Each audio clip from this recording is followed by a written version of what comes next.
आज जिस मूवी को मैं एक्सप्लेन करने जा रहा हूँ उसका नाम है प्रॉक्सिमिटी। कहानी की शुरुआत 1979 में होती है, जहाँ पर अलास्का के जंगल में हमें कार्ल नाम के एक आदमी को दिखाया जाता है जो कि यहाँ पर लकड़ी काटने का काम किया करता था। और जब यहाँ से जाते हुए उसके ट्रक के सामने एक दूसरी गाड़ी चल रही होती है, तभी वो अपने आप हवा में उड़कर नीचे गिर जाती है। कार्ल को यहाँ पर कुछ भी समझ नहीं आता, इसलिए वो अपनी गाड़ी से उतरता है और तभी वो देखता है कि उसके ऊपर एलियंस का यूएफओ है और वो एलियंस कार्ल को अपने साथ ले जाते हैं। इसके बाद कहानी प्रेजेंट में आ जाती है, जहाँ पर आइजैक नाम के एक कंप्यूटर इंजीनियर को दिखाया जाता है जो कि अपने एक दोस्त के साथ मिलकर स्पेस में सिग्नल भेजता है। अब एक दिन उसे एक जवाब भी आता है, लेकिन वो जवाब उसे समझ नहीं आता। आइजैक अपने वीडियो ब्लॉग्स भी बनाया करता था और अब एक दिन जब वो हाइकिंग के लिए जाता है तो वो देखता है कि एक आग का गोला आसमान से पृथ्वी की तरफ गिर रहा है। अब आइजैक भी उस तरफ बढ़ता है और इस आग के गोले को गिरते हुए पूरे शहर ने देखा था और इसीलिए पुलिस भी उस तरफ जा रही होती है, लेकिन सबसे पहले आइजैक वहां पर पहुंच जाता है। वो यहाँ पर एक यूएफओ को देखता है, वो उसे रिकॉर्ड करने की भी कोशिश करता है, लेकिन तब तक यूएफओ यहाँ से गायब हो चुका था और अब अगले ही पल आइजैक के पीछे एक एलियन खड़ा था। वो एलियन को भी रिकॉर्ड करना चाहता है, लेकिन एलियन पहले ही वहां से निकल जाता है।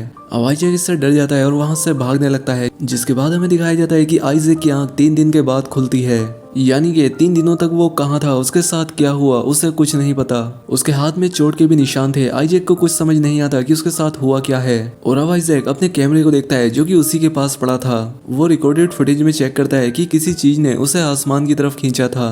वो समझ जाता है कि उसे यूएफओ के अंदर खींचा गया था, यानी कि एलियंस ने उसे किडनैप कर लिया था और अब इसीलिए वो अगले दिन डॉक्टर के पास जाता है और उसके हाथों में जो चोट के निशान थे वो उसे डॉक्टर को दिखाता है। और जब डॉक्टर उसके हाथ का एक्सरे करता है तो वो पूरी तरह से हैरान रह जाता है, क्योंकि किसी चीज ने उसकी हड्डी को काट कर वापस से जोड़ दिया था। आइजैक को कुछ भी याद नहीं होता। वो ये सारी बातें अपने दोस्त को भी बताता है, लेकिन उसके दोस्त को उस पर यकीन नहीं होता और अब इसीलिए आइजैक घर आकर उस रिकॉर्डेड वीडियो को अपने ब्लॉग्स पर अपलोड कर देता है जो कि उसके कैमरे में रिकॉर्ड हो गई थी और कैप्शन डालता है एलियन एब्डक्शन फुटेज। अब बहुत ही जल्दी ये वीडियो पूरी दुनिया में वायरल हो जाती है, जिसके बाद न्यूज़ चैनल वाले आइजैक को अपने न्यूज़ चैनल पर बुलाते हैं ताकि वो उसका इंटरव्यू ले सकें। और जब वो आइजैक से सवाल पूछ रहे होते हैं तो आइजैक एक जगह पर अटक जाता है, वो सवाल का जवाब ही नहीं दे पाता, जिससे सभी को लगने लगता है कि आइजैक झूठ बोल रहा है। जिसके बाद इंटरव्यू खत्म कर दिया जाता है। इस बात से आइजैक भी परेशान होता है और अब इसीलिए वो घर आने के बाद अपने उसी वीडियो के नीचे कमेंट को पढ़ना शुरू कर देता है। दरअसल वो ये देखना चाहता था कि इस तरह की घटना किसी और के साथ भी हुई है या नहीं, और वो यहाँ पर एक लड़की का कमेंट पाता है जिसके साथ वही सब हुआ था जो कि आइजैक के साथ हुआ है। इसलिए आइजैक उसे मैसेज करता है और एक रेस्टोरेंट में मिलने के लिए बुलाता है। वहाँ पर वो लड़की पहुंच जाती है जिसका नाम सारा होता है और अब इसके बाद ये दोनों यूएफओ के बारे में डिस्कस करना शुरू कर देते हैं। आइजैक उसे बताता है कि हिस्ट्री में कई सारी ऐसी घटनाएं हो चुकी हैं जिसके रिकॉर्ड आज भी हिस्ट्री में दर्ज हैं। सारा उसे बताती है कि आज से कई साल पहले 1979 में कार्ल नाम के एक आदमी को यूएफओ ने किडनैप कर लिया था और जब वो मिला तो उसका लाइट डिटेक्टर टेस्ट भी किया गया जिसमें वो पास भी हो गया था, लेकिन अब किसी को पता नहीं कि कार्ल है कहाँ, क्योंकि इसके बाद वो गायब हो गया था। अब इसके बाद आइजैक सारा को अपना नंबर देता है और उससे कहता है कि अगर तुम्हें कोई भी इन्फॉर्मेशन मिले तो तुम मुझे कांटेक्ट करना। अगले दिन आइजैक के पास एक राइटर आता है। वो उससे कहता है कि मुझे तुम्हारी कहानी पर पूरा यकीन है और मैं इस पर एक किताब लिखना चाहता हूँ। हालांकि आइजैक इस राइटर की बातों में ज्यादा इंटरेस्टेड नहीं था, फिर भी वो अगले दिन उसके ऑफिस में जाता है, जहाँ पर राइटर उससे कहता है कि ये दुनिया तुम्हें झूठा समझती है और अगर तुम्हें अपने आप को सच्चा साबित करना है तो तुम्हें लाइट डिटेक्टर टेस्ट को पास करना होगा। अब आइजैक भी उसकी बात मान जाता है और जब उसका लाइट डिटेक्टर टेस्ट होता है तो वो उस टेस्ट में पास हो जाता है। अब राइटर को भी यकीन हो जाता है कि आइजैक झूठ नहीं बोल रहा है। राइटर वहां से निकल जाता है और उसके जाने के बाद यहाँ पर 2 काले सूट पहने हुए आदमी आते हैं और ये होते हैं मैन इन ब्लैक, जो कि उन्हीं लोगों की इन्वेस्टिगेशन करते हैं जो कि दावा करते हैं कि उन्होंने एलियंस को देखा है। अब ये लोग आइजैक को पकड़कर ले जाने लगते हैं, लेकिन आइजैक इनसे छूटकर भाग जाता है, लेकिन पीछे से ये आइजैक पर फायर करते हैं जिससे वो बेहोश हो जाता है और होश आने पर वो देखता है कि 2 लोग जो कि सफेद नकाब पहने हुए हैं वो उसे एक कमरे में ले जा रहे हैं। दरअसल ये दोनों नकाब पोस्ट एंड्रॉइड होते हैं और उसे एक ऐसे कमरे में ले जाया जाता है जो कि पूरी तरह से सफेद होता है। सारा को भी यहाँ पर लाया गया होता है, लेकिन उसे दूसरे कमरे में रखा गया था और अब आइजैक के सामने मॉनिटर पर एक आदमी आता है। वो उससे कई सारे सवाल पूछता है। दरअसल आइजैक और सारा के हाथ में एलियंस ने एक ट्रैकर लगा दिया है जिसके बारे में इन लोगों को पता है। यहाँ पर आइजैक को कार्ल की फोटो भी दिखाई जाती है जिसे कि 1979 में एलियंस ने किडनैप कर लिया था, लेकिन आइजैक इस बारे में कुछ नहीं जानता। वो जानता था कि उन्हें इसी तरह के सवाल पूछे जाएंगे और इनसे बहुत सारी जानकारी मांगी जाएगी और शायद ही इन्हें अब बाहर छोड़ा जाएगा। और अब इसीलिए आइजैक अपने हाथ खोलकर उस रूम में जाता है जहाँ पर सारा है। वो उसे अपने साथ लेकर यहाँ से निकलने की कोशिश करता है। एंड्रॉइड उन्हें पकड़ने की कोशिश करते हैं लेकिन ये लोग मेन गेट तक पहुंच जाते हैं जो कि पूरी तरह से बंद होता है। लेकिन आइजैक में एक अनोखी शक्ति आ गई थी, वो अपनी दिमाग की पावर से उस गेट को खोल देता है। आइजैक को भी नहीं पता कि उसने ये कैसे किया। खैर अब ये भागते भागते एक जगह पर पहुंच जाते हैं जहाँ पर एक लड़की होती है। आइजैक उससे पूछता है कि क्या तुम्हें ऐसे इंसान के बारे में पता है जिसके पास कंप्यूटर और इंटरनेट हो।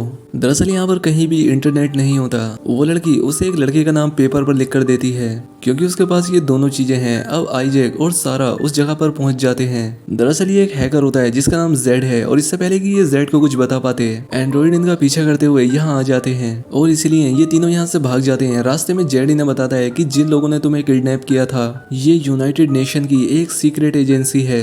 मैं इनकी एजेंसी के सीक्रेट सिस्टम को हैक कर चुका हूँ। आइजैक उससे कहता है कि मैं किसी भी तरह से कार्ल तक पहुँचना चाहता हूँ, क्या तुम मुझे उसकी लोकेशन बता सकते हो। जिसके बाद जेड किसी तरह से कार्ल की लोकेशन पता कर लेता है जो कि इस वक्त कनाडा में होता है और ये उसके सर्वर का पता लगाकर उसे वीडियो कॉल करते हैं। आइजैक कार्ल को बताता है कि जो कुछ तुम्हारे साथ हुआ है वो सब मेरे और सारा के साथ भी हुआ है। कई दिनों पहले मैंने स्पेस में सिग्नल भेजे थे जिसके बदले में मुझे एक मैसेज रिसीव हुआ था, लेकिन मुझे उस वक्त लगा था कि शायद ये एक ग्लिच है, लेकिन अब मुझे समझ आ चुका है कि वो सिग्नल मुझे एलियंस ने भेजा था। कार्ल उस सिग्नल को इनसे मांगता है और जब ये लोग उसे वो सिग्नल देते हैं तो कार्ल उस सिग्नल को एक ऑडियो फाइल में कन्वर्ट कर देता है और जब वो उस ऑडियो को सुनता है तो उसे पता लगता है कि आज से ठीक 5 दिन बाद एलियंस एक बार फिर से धरती पर आएंगे। वो आइजैक और उसके साथियों से कहता है कि तुम जल्द से जल्द कहीं छिप जाओ क्योंकि सीक्रेट एजेंसी वाले तुम्हें किसी भी कीमत पर ढूंढ के ही रहेंगे। इसके बाद कार्ल कॉल को डिस्कनेक्ट कर देता है और दूसरी तरफ सारा, जेड और आइजैक ये फैसला लेते हैं कि ये लोग कार्ल के पास कनाडा जाएंगे। जिसके बाद ये लोग ट्रेन में बैठकर वहां के लिए निकल पड़ते हैं। लेकिन दो एंड्रॉइड एक बार फिर से इनके पीछे पड़ जाते हैं क्योंकि सीक्रेट एजेंसी अभी भी इन्हें ट्रैक कर पा रही थी। लेकिन ये उन एंड्रॉइड से बचकर किसी तरह से उस जगह पर पहुंच जाते हैं जहां पर कि कार्ल रहा करता था। कार्ल इन तीनों के पास आता है और कहता है कि सीक्रेट एजेंसी वाले तुम्हें कभी भी ट्रैक कर सकते हैं क्योंकि जब एलियंस ने तुम लोगों को किडनैप किया था तो उन्होंने तुम्हारे हाथ में एक ट्रैकर डाल दिया था और उस ट्रैकर को सीक्रेट एजेंसी भी ट्रैक कर सकती है और इसलिए कार्ल इनके ट्रैकर को ऑफ कर देता है जिससे कि सीक्रेट एजेंसी इन्हें ढूंढ ना सके। इसके बाद कार्ल इन सभी को अपने केबिन के अंदर लेकर आता है और बताता है कि मैंने भी एलियंस को सिग्नल भेजे थे। हालांकि मुझे रिप्लाई आया था लेकिन वो सिग्नल इतना स्ट्रॉन्ग नहीं था और इसीलिए मैं उनके मैसेज को डिकोड नहीं कर पाया। लेकिन जो मैसेज तुम्हें मिला वो बहुत ज़्यादा स्ट्रॉन्ग था जिससे कि मैं ऑडियो फाइल बना पाया। दरअसल मैंने एक ऐसा सॉफ्टवेयर बनाया है जिससे मैं किसी भी फाइल का ऑडियो बना सकता हूँ और अब हमें पता है कि एक बार फिर से एलियंस बहुत ही जल्द धरती पर आने वाले हैं।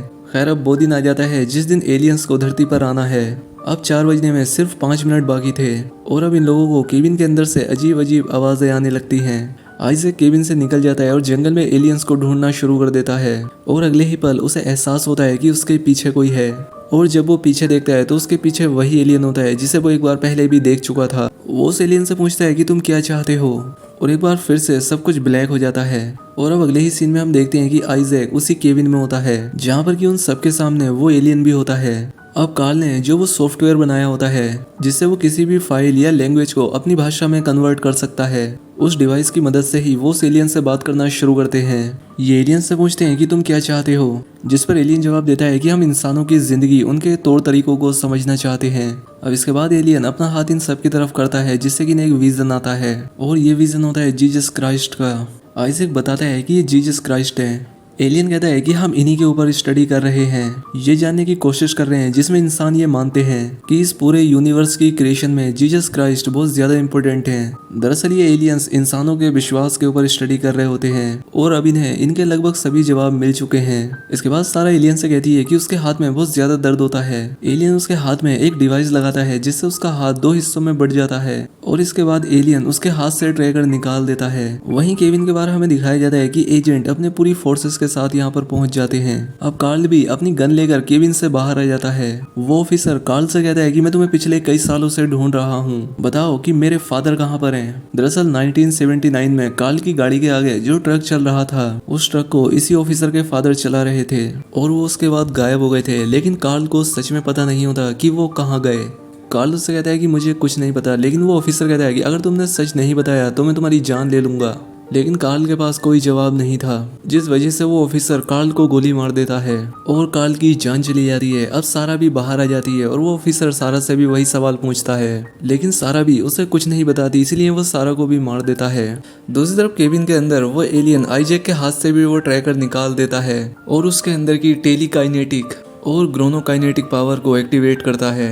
वो कहता है कि तुम्हें अपने पावर्स को इस्तेमाल करना होगा, जैसे तुम एक बार पहले भी कर चुके हो। तुमने इस पावर से यूनाइटेड नेशन एजेंसी का दरवाजा खोला था। इसलिए आइजैक अपनी पावर को इस्तेमाल करता है और यहाँ से सभी को लेकर गायब हो जाता है और अगले ही पल एजेंट के पीछे से एक यूएफओ उड़ता है जिसमें कि वो सभी लोग थे। वो सब के सब यहाँ से निकल चुके होते हैं और ये लोग एक दूसरी जगह पर जाते हैं जहाँ पर एलियन अपनी शक्तियों से सारा और कार्ल को जिंदा कर देता है। इस घटना के 6 महीने बाद दिखाया जाता है कि आइजैक और सारा अब एक नॉर्मल लाइफ जी रहे हैं। ये दोनों अब एक साथ रहते हैं और दोनों साथ में काफी खुश भी हैं। वहीं दूसरी तरफ जेड और कार्ल को दिखाया जाता है जो कि एक नया साइंस प्रोग्राम शुरू कर रहे हैं क्योंकि अब ये दोनों साथ काम करते हैं। वहीं दूसरी तरफ वो एजेंट जिसने कार्ल और सारा को मार दिया था उसे अपनी नौकरी से निकाल दिया जाता है क्योंकि उसने अपने काम को पूरी जिम्मेदारी के साथ नहीं किया था, क्योंकि उसने इस काम को पर्सनल ले लिया था। दोस्तों वैसे तो ये कहानी एलियंस के बारे में है, लेकिन इसमें हमें इंसानों के विश्वास के बारे में भी दिखाया गया है। तो दोस्तों उम्मीद करता हूँ कि आपको एक्सप्लेनेशन पसंद आई होगी। अगर वीडियो अच्छी लगी हो तो कमेंट करके जरूर बताएं। मिलते हैं हमारी अगली वीडियो में।